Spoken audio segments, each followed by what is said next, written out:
good day, my friends. It's your old pal, Jordan the Lion. How are you all doing today? I hope you said great. I'm doing great. I had an idea for a video today. You know, I've went to several comic convention, autograph signing type things in the past, and people are always making comments about, you know, that they would like to attend as well, or, you know, they just have questions about what the whole experience is like. And I thought, you know, this would be a good time after recently going to ComicCon to kind of talk about some of my experiences and some of the things that you might want to look out for when you attend, things that you can kind of plan in advance, and things that you should just know are possibilities and things you should just know to expect when you go. So first off, I would say if you're coming from out of town, book your hotel in advance. Don't wait till like a week or two out.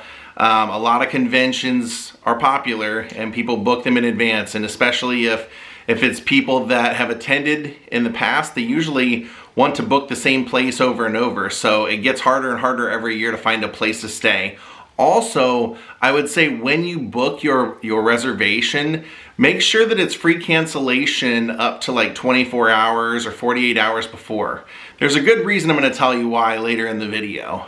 Now, as far as the convention itself, I highly recommend that you purchase your tickets for anything that you want in advance. Purchase your admission tickets in advance. A lot of times conventions will offer like a discount if you buy them in advance, up till I think sometimes 2 weeks before the event they'll offer a special discount.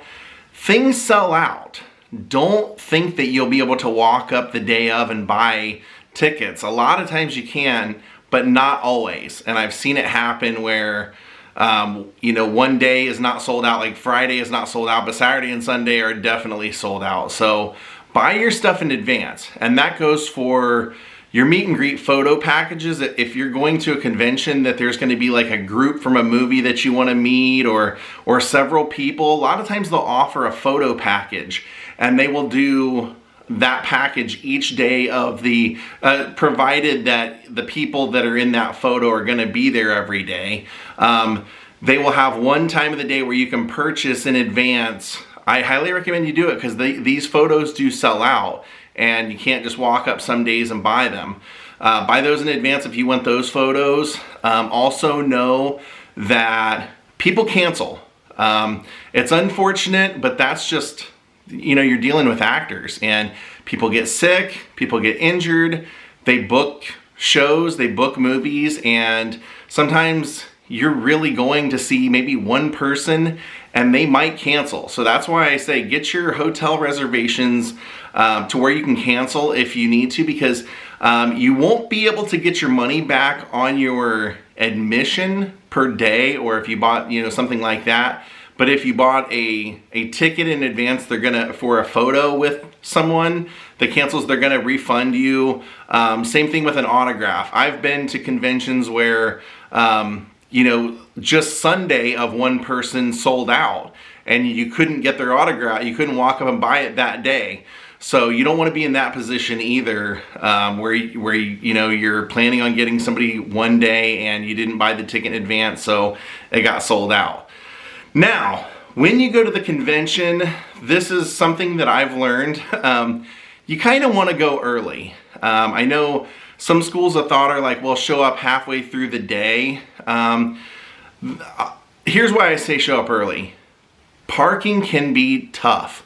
And, you know, basically if you're not in the area of wherever convention you're going to before an hour, sometimes all the free and paid parking will be completely gone, and you'll find yourself walking blocks and blocks, which may not be a big deal, but if you're like me, in the last convention you had a guitar and a case, that can be kind of heavy to carry for blocks and blocks on your way in and through a whole convention for hours, and then on the way back. So you want to kind of know that that's a possibility. Now you will get there, and you know, some people think, like I said, will maybe show up halfway through the day. The bright side to that is that sometimes people have left the conventions by that point, and you can find a parking space, and hey, it might even be a free parking space, but you really don't know. A lot of conventions I've been to also, people don't leave. They're there the whole day. So I always say show up early. That way you can go, even if you bought tickets online, almost always there's another line that you have to go, and let them scan that, and then they're going to give you a wristband or something like that. Just know that when you go to a convention, it's a lot of waiting. You're going to wait in line to go in. You're going to wait in line to be metal detected. The last convention I went to, if you didn't have a VIP pass, you couldn't enter on the ground floor. So you actually had to, they had a ramp that wound back and forth up like 3 levels, and they wanted you to enter on the 3rd floor. And so, like in that particular convention, the doors were supposed to open at 1 to let people with tickets in. They didn't open until 1:30, so I got there at before noon. So I waited for an hour and a half, and then once they let us in, that line for the 3rd floor entry, for some reason they didn't have that door unlocked. So that continued to stay unlocked for another half hour. So we really didn't get in till 2 o'clock. And then even when you got in, they had a weird method of the only way you could get to the ground floor was you had to go to the top floor, circle all the way around, look for the opening in the seating, and then you could walk down. It was kind of crazy. So that also leads me to another thing I will say. No conventions are run the same, and conventions are always getting bigger. Every year people are finding out about them, and they're getting bigger. So the amount of people sometimes can go up, and the convention will think that they have the capacity for it, but in reality, once you start seeing how many people there are, it can be tough. I mean, it can be very crowded. So know that going in. If you have something that is very delicate that you were going to get signed or something like that, just know that you're going to have to navigate around a lot of people that are going to be like festival style, right up on you, close to you, pushing. I mean, it's just, that's the way it is, unfortunately. Now, most people go to these, I think, to meet the celebrities. So this is one thing I'll tell you. Some of the celebrities will sell their ticket to get their autograph. If they're a big name, they'll do it in advance, just to kind of have an idea of how many people they should be expecting. But if it's somebody smaller, they're probably going to be a cash-only deal at the table. So you won't be able to buy those tickets in advance. You'll have to go and wait in line and do it right there. And like I said, most of the people are cash-only. Some do credit cards, but most of them there want cash. I mean, I would say it would be not over the top to say like 90 or 95% of the people want paid in cash. So if you didn't bring cash because you didn't know that, the ATM line is going to be long as well. So that's why I tell you, try and bring several $100s in cash, because most of the people at the tables, depending on the convention, will be charging $40 to $100 for a signed photo. Generally, I think in my experiences, most of them linger around $40 to $60. And but even in that regard, many of the people I've been to, like Steel City Con, I didn't see anybody other than Jerry Lawler doing a combo with a photo. So like if you paid for an autographed signatured photo from them or something else, that was $40, but then they would also charge you on top of that an additional $40 or whatever their fee was for a photo with them as well. Like I said, Jerry Lawler had a deal. I think if you got a signed photo from him, it was an additional $10 for a photo.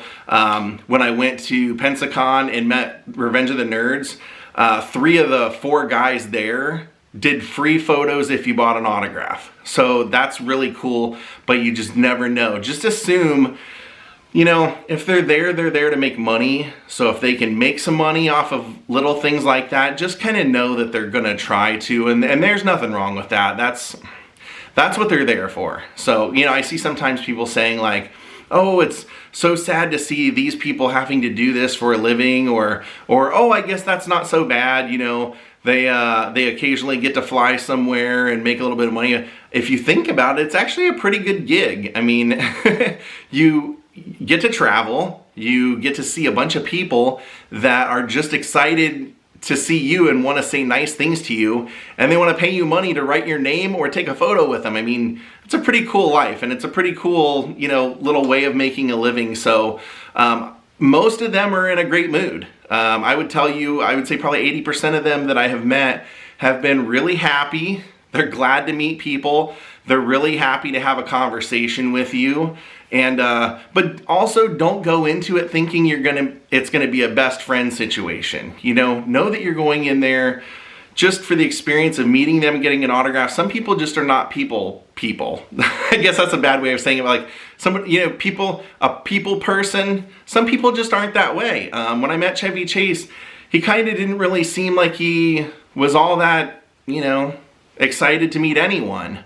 But who's to say that, maybe he just doesn't show it, or he's maybe heard the same things for so long that it just doesn't affect him. But some people, they get super excited when they hear a story when you come and tell them, how much they mean to you. So it's a cool experience, but just go into it knowing that you're just going to meet them and get an autograph, and hopefully just don't expect more, but most times I think you do get more. That also being said, I've noticed a trend when I go that a lot of the rooms where people are signing autographs, they don't want you to take photos in there, and they don't want you to record video and stuff. And like me as a vlogger, I film my experience to share with you guys, because I want people to continue to go to these places and be excited. And so when I film people, if I'm not getting an autograph from them, I may show them for like literally 2 or 3 seconds just to show you that they're there.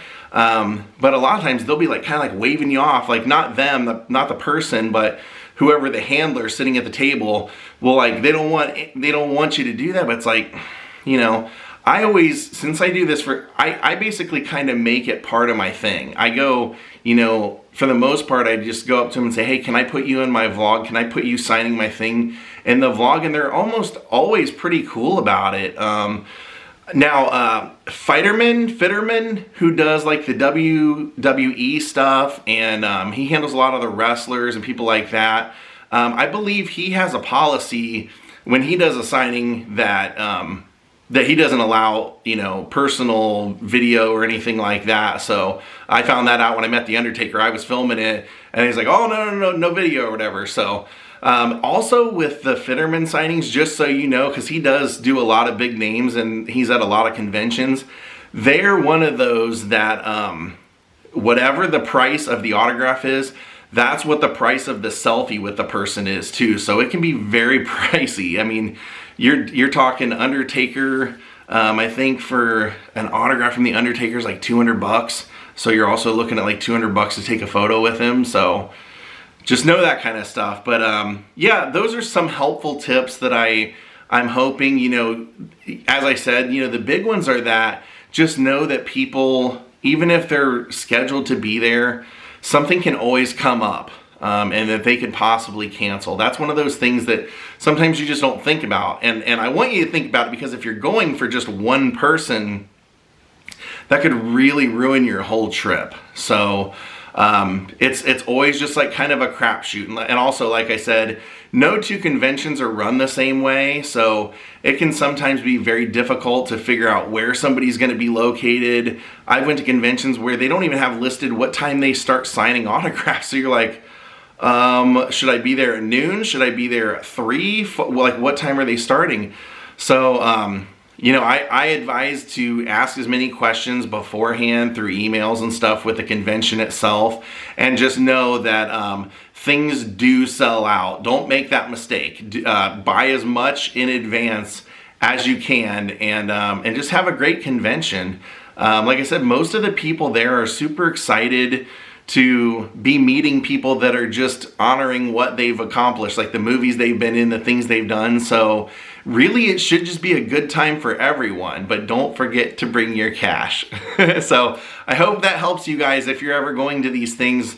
And I'm sure I'll remember things after this that I wish I would have said in here, but there were some certain things that I kept thinking to myself, you know what? I wish I would have known things like this before I started going to these conventions. And also know, a lot of times these people, they go to conventions like all over the place all year long, and if they cancel at one of the events that you're supposed to go to, in my experience, they almost always make it up. Like literally the very next time that city has that convention again, whether it be quarterly or yearly, whoever canceled before always makes it up later. So thank you all for watching. Enjoy your convention and your autograph shows, and we'll see you all next time. Thank you all for watching. Goodbye.